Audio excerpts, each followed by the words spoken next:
Hey guys, welcome back to Clownfish TV. This is Neon. I am here with Geeky Sparkles. Hello. And we're going to talk about this Star Wars lawsuit.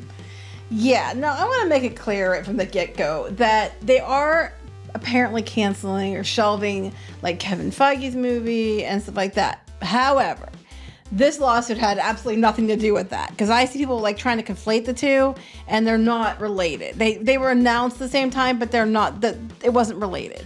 Yeah, my understanding is that the Acolyte is kind of its own thing. It's a show, but like it doesn't have anything to do with the movies. No, but I mean this whole situation. Like there's a lawsuit about the show, around the show, and it was announced the same day that the Hollywood Reporter said they're hearing those other movies were canceled.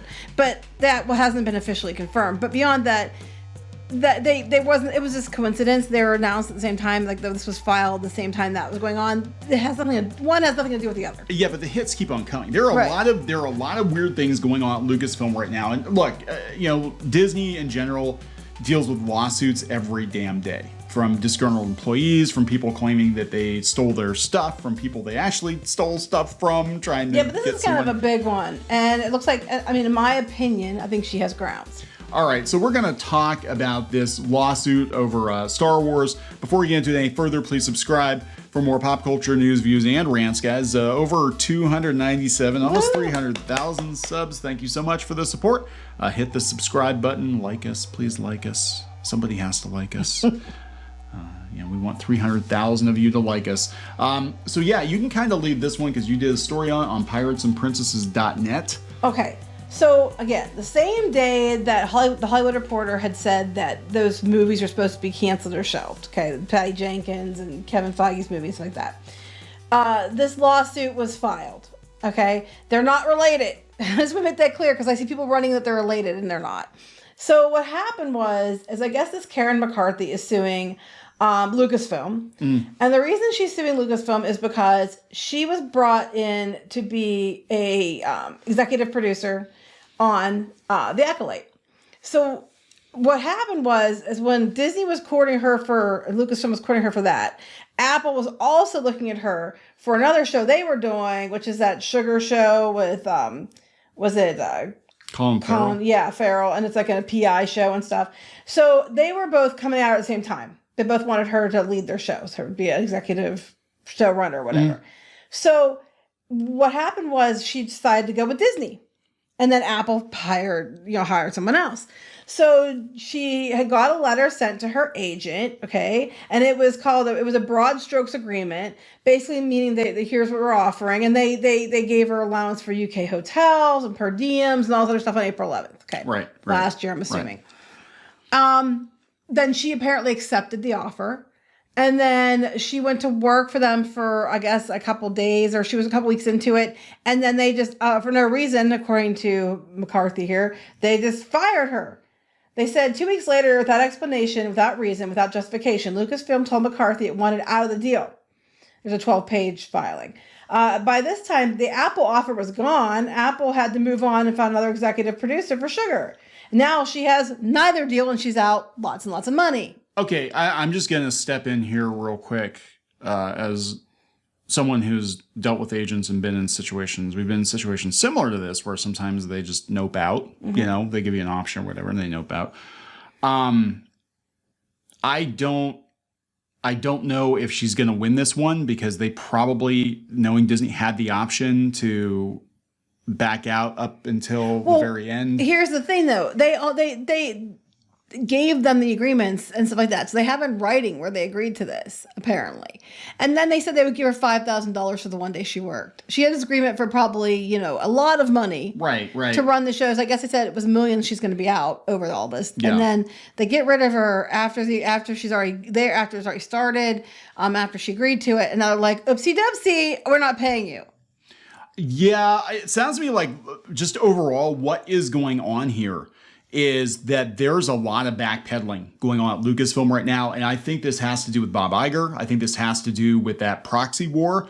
I think that now that Disney's like, oh my God, we're running out of money. Oh my God, stuff's not performing. What can we cut? What can we legally even if it's illegal, what can we get out of easily so we can recoup some money But or doesn't save make some sense money? because you still need the people to be in charge of the show. It's already filming. It's already on its way. Or she just wasn't there. Like, if she's in charge of the show, we can salvage this show, but if she's in charge of it, it's going to be a disaster. I have no You idea. know? All I know is that she had an agreement. Apparently, she claimed she agreed to it. She went in. Then 2 weeks later, they suddenly decided, "Whoopsie, we don't want to do this." Then they were offering to pay her for 1 day of work, and only at $5,000, which I'm sure her contract was for a lot more than that. And now she's suing because at this point, for her, they wanted her to do that. She picked them. It took her away from another project to pick them, and she lost the other project too because she picked them. Yeah, but that happens though. That happens. Yeah, but then, I think she might have some grounds here. She might, but I'm saying it also happens a lot in any kind of like contract work or any kind of. Look, I'm playing devil's advocate here, and I'm actually kind of going to bat for Disney because I don't know the full details, but I'm just saying sometimes you think you've got a deal, but you don't actually have that deal. Well, I'm going to disagree with you on this one signed. because apparently even the one person it was like one of the executive people over at Lucasfilm had said we're trying to get this through. This Candace Campos is a Lucasfilm VP Physical Productions. They even have it writing how they're trying to get her get this agreement in place because they really want to make it work and everything else. So she could argue, I lost another deal because you led me to believe that you were hiring me. Yeah. It was either you or them, and I chose you, and then you threw me under the bus, and now I have neither, and I'm out work and money. So from Disney's point of view, they might be like, well, even if that is the case, even if we effed her over, it might be cheaper to settle with her than to bring her on board and bring the show into the ground. But if that was the case, why would they only offer $5,000? Yeah. To the place where it went to a lawsuit. So you're wrong. Anyway, Okay. It says when McCarthy went to Lucasfilm and requested to be paid, Lucasfilm denied that they even had an agreement. Well, if she Even has that though, in writing, if she has it in writing. They made their offer containing all the material deal points, and she accepted the offer. Then they have Lucasfilm McCarthy, they wanted her to start right away. And they went to her with a memorandum of agreement memorializing the terms, including that McCarthy had already commenced working. And then they turned around and said, well, we're getting rid of you. We're going to give you $5,000. Okay, so they'll probably, on a technicality, probably try to say, well, she didn't sign the contract yet or whatever. But yeah. If we don't have the contract, we don't know. Well, that's the thing. But it can also be argued a lot of times if you're presented with a contract and it's understood that this was a deal, it's kind of like a handshake deal. Like you can even have emails back and forth and say like, hey, I'm going to pay you this much to do this, whatever. And that in court actually can hold up as commencing work. Again, you'd have to see the contract. You'd have to go through it and be like, what outs do they have? Because Disney is very, very clever with their contracts, and they're very, very good at getting out of their contracts. And if they can't, they're shitty. Yeah, they'll just buy their way out. It just overall, it sounds to me like for whatever reason, they are backpedaling on a lot of Star Wars right now because they don't know like where to take the future of the franchise. And I'm wondering if they were like her ideas or whatever the deal was. Somebody's like, yeah, we bring her in, this is going to be a disaster. Or we bring her in, she's too expensive. Let's have somebody else come in who's half price, because we've already committed how much money to. Yeah, I'm not sure because this would have happened a while ago. I'm not sure who replaced her or what happened there. But now there's a lawsuit which happened to have gotten filed the same day that the Hollywood Reporter ran the article they ran, but they're not related. Yeah. Yeah, it says she's out millions of dollars. Now, again, you'd have to be like, was she actually going to be compensated millions of dollars, or did she get, residuals, royalties or something? And she was speculating that she would be out millions of dollars. Well, this sucks because she had a complete deal with somebody else, allegedly. And if that's the case, if it was true, they had offered her a deal too, and she sided with Disney, she just lost both. So it wasn't like, okay, well, I lost that one, but, on to next. There were two at the same time, and she picked that one, and then that's what they did. Yeah, this happens. I mean, look, I'm not making excuses for it or anything. I'm just saying this in entertainment, this happens a lot. The question is whether or not she has legal recourse. But regardless, it's hitting, again, like you said, it's hitting the press the same time all this other stuff is coming out about Star Wars, and it's just what they call a bad look.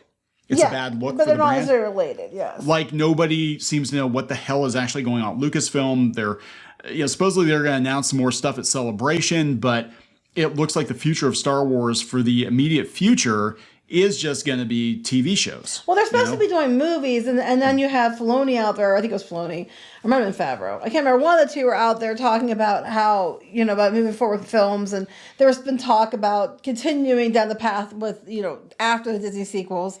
I'm hoping that does not mean more Ray, whatever her last name is, because it's not Skywalker.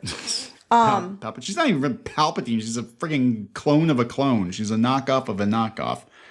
Yeah, or like right? It's a daughter of a whatever, granddaughter of a clone, whatever. I don't know. She's a knockoff. She's knockoff Star Wars. She embodies knockoff Star Wars. Palpatine twice removed or whatever. Something like that. Yeah. But it's just ridiculous. And then Disney's facing that issue, and then also unrelated, but with Disney not paying people, apparently they're people are trying to unionize the project managers and the supervising producers and all that kind of stuff on the animation. Not the animators. Right. The ones who are like the ones that manage and make sure they oversee the work.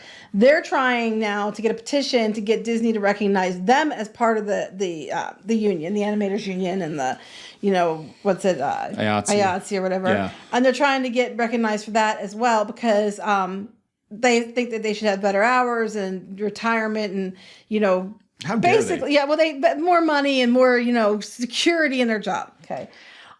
Which again, it's Hollywood. It goes along with territory if you're gonna make the argument for this. Yeah. The problem is Disney's trying to argue that they don't have to do that under a labor act that says basically if you're a manager, you can't, organize like this, and they would fall under management. Yeah. So about that, I actually have some experience. Okay, well, go ahead and tell that first, and then I'll tell you why Disney might not have it like the standard. Well, you tell.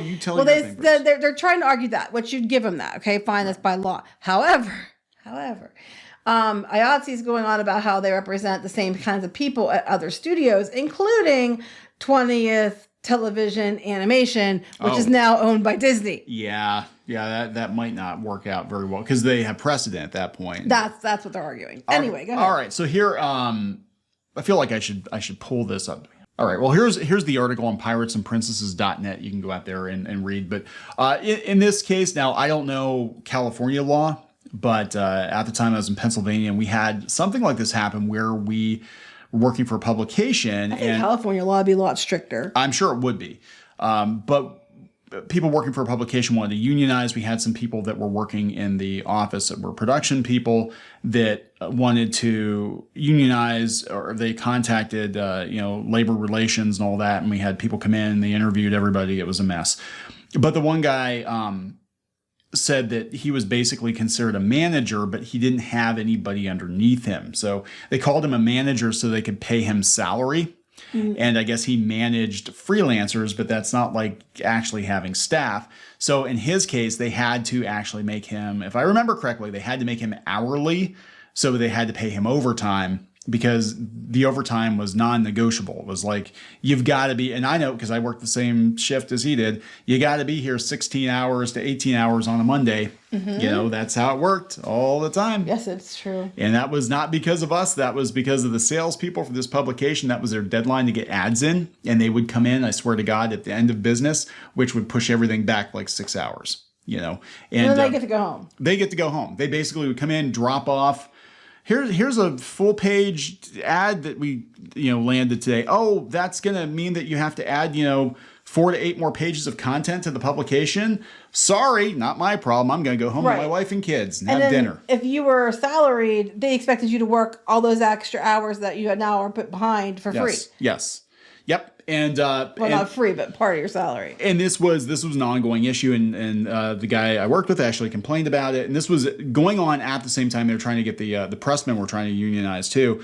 And it got so bad with the union. I've talked about this before. People think we're anti-union. We're actually not anti-union. I just think that people are taking advantage of unions now and trying to unionize to have creative control over the company. Right. I think if it's a case like the VFX artists and stuff where they're being like worked to death, I think that there's grounds for it. Absolutely. I think there is. But anyway, what happened was it got so bad with the union and the labor relations that the guy actually sold the company.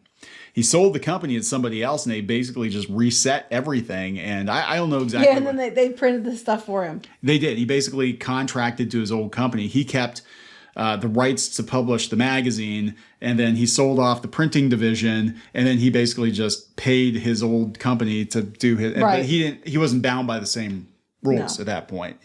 Kind of ridiculous, but it's amazing what they'll do to get around the unions, because in a lot of cases, employers don't like it. My point being with this is Disney's going to find a way to not have to, pay you or not have to be fair. They're going to find it. So even if this person has grounds for the Lucasfilm thing, which it sounds to me like if they have it in writing as they say they do. Yes. And they can prove that there was, a good faith offer and all this other stuff and that they lost and they actually had an offer from Apple they lost because you have to show that you're out. Then they might have a case. It would depend on several factors. Yeah, I think this is about getting a settlement. I don't think this is even about, they know that, going to court, it's going to be a pain in the ass. I think it's more this happened, last year. Why now? Yeah, I think this is called, let's give Disney a public black eye. They'll give me $10 million to shut me up because right now they don't need the brand damage to Star Wars with everything else going on. So let's just, do, and that's probably what's going to happen. And what will happen is she'll get paid off and this will disappear down the memory hole and you will never hear about it again. Because they do it all Especially the time. When it comes to the Acolyte, they don't want any more bad press for this because there's already so many people what the hell as it is. Yeah, Leslie Headland, who was Harvey Weinstein's assistant, wasn't she? And she's one of them, in charge of this or something. And the way it went down and got announced was kind of questionable too, from our understanding. The Bobs were caught off guard when it happened. Yeah, this was one that they thought that Kathleen Kennedy was kind of going rogue and announcing it herself. And I think a lot of these movies that were announced, I have to wonder if it was Kathleen Kennedy just kind of jumping the gun and announcing the stuff to be like, well, I already peed on it, so we have to make it. Yeah. And now Bob Iger's back and it's like, yeah, hey, Kathy, about that. Yeah, we're cutting your credit cards up because you're just freewheeling, free spending, and we can't afford it anymore. I don't know. So we're going to wrap this one up? Yep. All right. So please subscribe for more pop culture news, views, and rants, guys. We'll talk later. Bye.